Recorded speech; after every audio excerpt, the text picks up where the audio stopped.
membuat kepemimpinan kita bersahabat. Itu hanya soal Anda menjaga perilaku, kalau ketemu orang, hai apa kabar, baik, itu kepemimpinan Anda menjadi bersahabat. Tapi itu berbeda dengan kepemimpinan sahabat. By the way, slide ini nanti akan saya berikan, jadi yang ditulis. Oke. Kenapa berbeda? Karena kepemimpinan sahabat itu pasti kepemimpinan yang bersahabat, tapi tidak sebaliknya.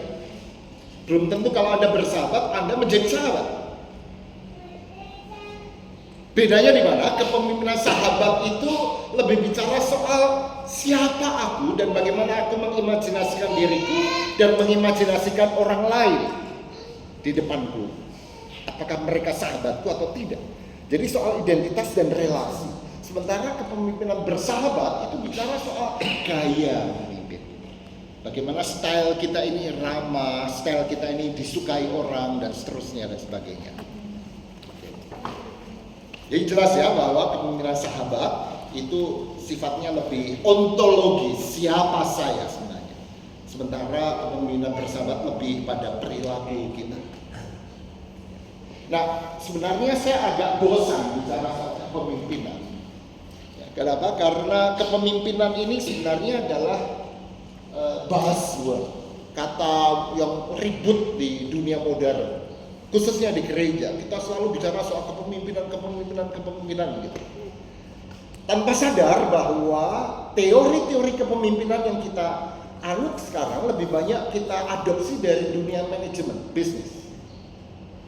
Dan ini menggelisahkan saya, terlalu banyak di dunia gereja sekarang ini yang sebenarnya cangkokan dari dunia bisnis.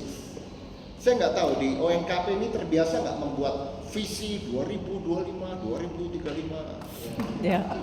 misi, lalu strategi gitu kan? Masih ya? Mas. Itu saya ingat betul ketika saya remaja, nggak ada ceritanya gereja punya visi, punya misi, jalan aja tuh. Anda pernah lihat di surat Paulus ke jemaat di Korintus, visi jemaat Korintus? Nggak ada. Itu dunia bisnis.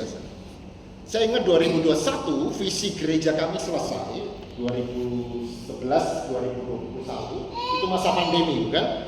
Dan majelis menuntut kami pendeta untuk memimpin percakapan mengenai visi yang baru dan pandemi terjadi.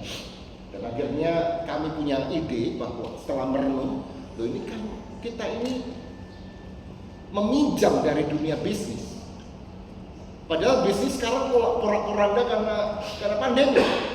Dan akhirnya kami mengambil sebuah keputusan imajinasi. Kita nggak lagi pakai visi misi. Nggak pakai visi misi. Lalu apa yang harus kita lakukan? Ya kita jalan aja di tengah ketidakpastian ini, pandemi waktu itu.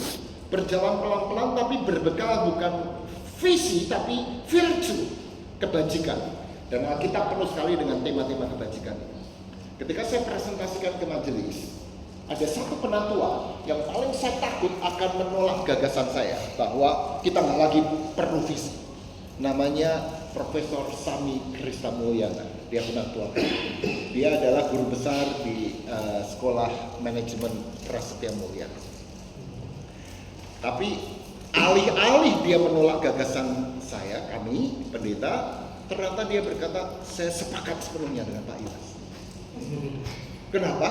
Karena di dunia bisnis sekarang mereka yang punya visi yang melambung dan menggelembung itu, mereka semua juga kebingungan.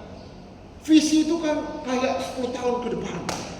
Jangankan 10 tahun, 1 tahun ke depan di masa pandemi, nggak ada yang tahu. Jangankan 1 tahun, 1 bulan ke depan mau apa itu nggak tahu. Sampai hari ini, GKI Pondok nggak punya visi lagi. Jalan. Jadi kita terlalu banyak mengadopsi dunia bisnis, sementara dunia bisnis sudah berubah begitu cepat. Demikian